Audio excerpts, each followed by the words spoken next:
Hello everybody, this is Stephen Howson, and this is not my Sunday paper review because when I went to buy the Sunday papers this morning, I left them on the self-checkout thing at Tesco. Yeah, if you're thinking you're a dick, I'm in agreement with you. Yes, that was a bit of a dick move. However, there is a couple of stories that I did want to talk about today. Unfortunately, no columns, and there's not much else I can pull out of the newspapers because I didn't bother going back to get them.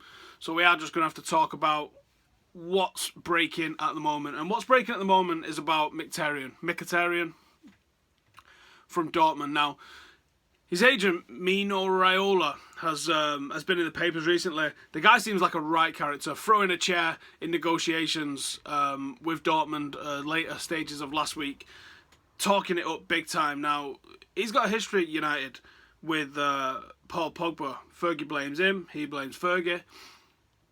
That seems to be all forgiven, as it does seem that he's trying to bring Zlatan to us.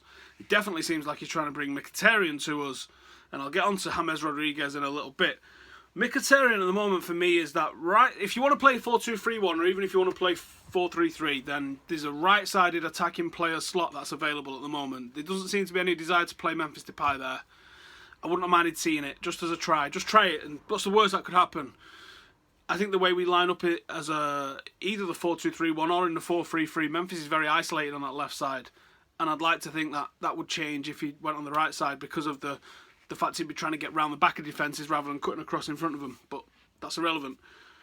Mkhitaryan is a right-sided player. That's proven he's a right-sided player. He's got goals and assists in him, which is something that we've lacked. We've lacked that creativity. We've also lacked a heavy number of goals. Scored in a good Dortmund team.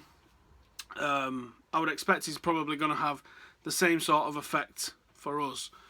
It's going to be a hard league next year, so he needs to hit the ground running.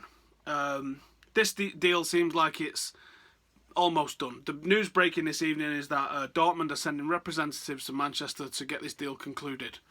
Sorted. That's what we like to see. I've seen a couple of people whinging about the fact that we haven't managed to complete any signings yet. Like, what do you expect? Honestly, what do you expect? The Copa America's still going on. The Euros are still going on. There's only a couple of players that are not at those competitions. One we signed in Eric Bailly, and the other one seems like there's been protracted negotiations. Like, how about settle down? Pre-season doesn't start yet. As long as everyone starts coming in for us first couple of weeks of pre-season, then it's all good, isn't it? So Mkhitaryan, I'm excited about him coming. Yeah, I think that would be a great signing for us. That's the sort of position that I thought we needed to go and sort out first. Someone who's a first choice player, someone who's of the right age, which he is, on both counts, and someone that's going to come in and we know exactly what they're going to impact on the team. I don't want to sign too many potential players at the moment. I want us to sign experience. I want us to sign quality that's ripe. You know what I mean? People that are just ready to rock and roll, and I think Mkhitaryan fits that bill for me. Now, James Rodriguez burst onto the scene like completely at the 2014 World Cup. Smashed it to pieces, scored an excellent, well, he scored a few goals, but he scored a fantastic goal for Colombia, which announced him on the scene to everybody. And since then, he's not really let it up at Real Madrid. But if you look at what he's competing with at Real Madrid, what can you say? That's a team that's so stacked. Just had a quick look at his stats before I came on. He scored 7 in 17 last season. That's pretty good still, isn't it? That's in the La Liga. 7 in 17 when you're not played regular from 17 starts. That's good. That's pretty damn good. I'm happy with that. It might have been 9 in 17 actually. It's either 7 or 9, something like that. What would he offer? Now he's another one that plays on the right hand side. If we're buying 2, that probably does signal somebody like Young and Valencia potentially being moved on. Got no problem with that. This is a massive upgrade with both of those players. Both of them are grafters, but we have to have more than just graft at Manchester United. You've got to bring quality and you've got to bring delivery in the final third, and I think Rodriguez and Mkhitaryan can definitely do that. Rodriguez can also play down the middle. As a backup striker, as a number 10, as an attacking midfielder. I think he's actually played on the left a couple of times as well and been like an inverted winger, but he's predominantly on the right hand side or down the centre. And that's a place that we could probably do with bolstering as well. I'm not sure Herrera's going to survive the next 2 transfer windows or next 3 transfer windows. I wouldn't be surprised to see him stay around at this one, but I think there might be some moves to sort of transition him out. The same can be said with Juan Mata. I think he might be transitioned out and replaced with the likes of James Rodriguez. Now, if that's what we do, if we go for Rodriguez over Herrera, But then what can you say, really? You go, okay, it's an improvement. Mourinho's obviously going for a certain particular style of play, and if Herrera doesn't fit that, then Herrera doesn't fit that. I'll support the manager in his decision on that one.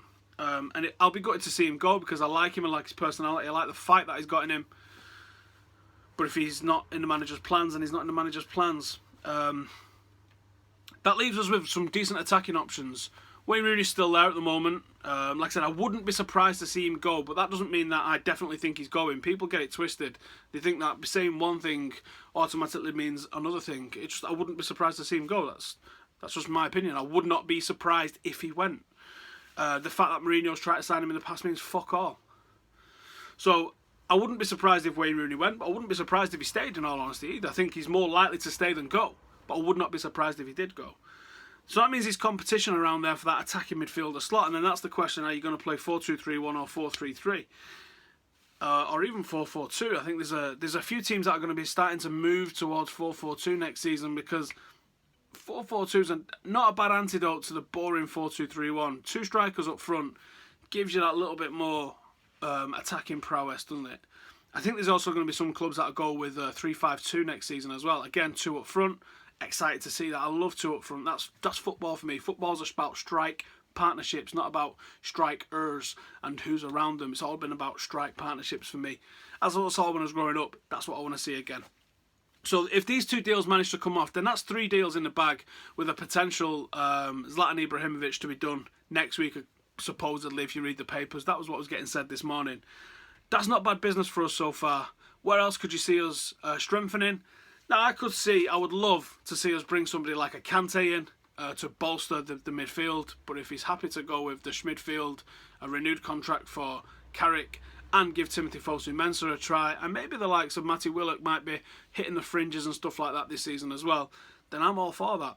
I think that's a definite step in the right direction for Manchester United for next season. We've got some experience in the likes of Zlatan and some real leadership. Schweinsteiger's looked decent over the Euros. I'd like to see him try and get over some of these injuries next season, because when he did play for us, he was fucking great. What was disappointing about him was that he didn't play enough. It's as simple as that. Schweinsteiger's quality, when he plays, he's magic. He's never going to play all season, but if you can get 20 games out of him next season, job's a good one. New schedule. As if you'd have saw the final one of my daily vlogs today, new schedule coming out this week, which will include a regular transfer talks one, a regular football or championship manager update, and I'm going to try and squeeze FIFA back in ahead of the new one coming out. But I haven't even played FIFA for probably a couple of months, I think. The last time I played it was when the last time I uploaded it, so that shows you how much it is since I've played it. Definitely need to get back into doing some more FIFA and understanding what's a decent FIFA video. I mean, what do you guys want to see me doing? Playing FIFA, just playing FIFA, doing a career mode, all the rest of it? I don't know. I played Pro Evo for so long that I was basically learning all of the different game modes on FIFA as I was playing it. So tell me what the crack is. If someone wants to come on with me and explain it with me and all that lot, I'm happy to do that. So hit me up in the comments or hit me up on Twitter if you feel like doing that, and we'll get cracking on with that. So 3 big transfers really for us today. There's also a lot of talk, because he says the same agent still, of Pogba coming in. Now, I don't think it'd happen, but I would fucking walk on broken glass if I thought it would happen. Paul Pogba in the heart of our midfield with the other signings that we've got. And I think we could win the league this year if we manage to sign someone of that level. I just don't think it's going to happen, which means that I don't think we're probably going to win the league this year. I think it's going to be chaos. I think we'll be in the mix. But I think asking us to go from the 2 positions that we've had with 7th, 4th and 5th to then win the league. I know what Leicester did last year, but let's not pretend that that's going to get replicated ever again. I think he's asking too much for us, especially, Chelsea are going to be so strong next year. I'm really impressed with Conte. You would expect City to be in the mixer. Arsenal probably going to be in the mixer. So it's going to be a massively tough league. Klopp and Liverpool are probably going to be in the mixer.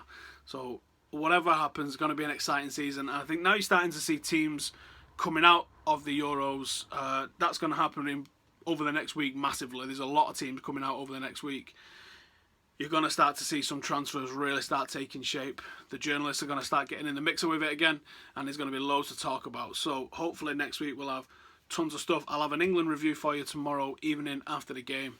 And then Tuesday might be another transfer talk, might be a footy manager one. we'll have to wait and see. Thank you for watching. Hit me up with a subscribe if you've enjoyed what you've seen, and drop me a like. It really makes a difference to how these videos get searched and stuff. Thank you for watching. I'll see you soon. Oh, and anything you want in the comments, any discussion that you want, anything that you want to see me make a video on, bang that in the comments as well, and I'll see what I can do next week. Laters.